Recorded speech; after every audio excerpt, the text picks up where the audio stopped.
Trump post చేసిన AI చిత్రం. అమెరికాలోనే గ్రీన్లాండ్, వెనుజులా, కెనడా ఏఐతో సృష్టించిన ఓ ఫోటోను పోస్ట్ చేసిన ట్రంప్ దావోస్కు చేరిన గ్రీన్లాండ్ పంచాయతీ దౌత్యంతో పరిష్కరించుకోవాలని యూరప్ యోచన.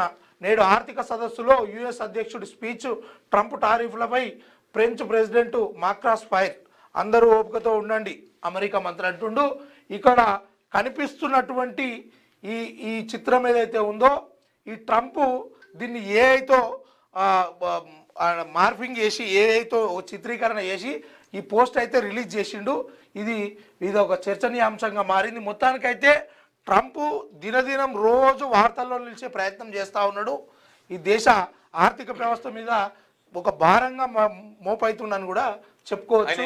రెండోసారి ప్రెసిడెంట్ నిన్నటికి సంవత్సరం కాలం పూర్తయింది. సంవత్సరం కాలం పూర్తయితే ఆయన కలలు, ఆయన ఆశలు ఏవైతున్నాయో అవన్నీ ఏఐతో తీర్చుకుంటుండు అంతే. సో ఇట్లా మీటింగ్ అవుతుంది, ఇట్లా 3 దేశాలతోనని చెప్పేసి ఆయన ఫోటో దాన్ని ఏఐ క్రియేట్ చేసుకొని సంతోషపడుతుండు. మనమేమంటున్నాం అంటే, అట్లనే నువ్వు ఏఐలోనే నీ కళలన్నీ తీసుకొని నీకు నోబెల్ బహుమతి వచ్చినట్టు, నువ్వే శాంతి అవార్డు తీసుకున్నట్టు, ప్రపంచ దేశాలన్నీ నువ్వు చెప్పినట్టే ఇంటున్నట్టు ఏఐతో సృష్టించుకొని సంతోషపడు. కానీ ఇతర దేశాల మీనికైతే రాకు సారు జరా. ఇప్పటికే బంగారం ఇతర దేశాలు సుక్కలు అవపడుతున్నాయి.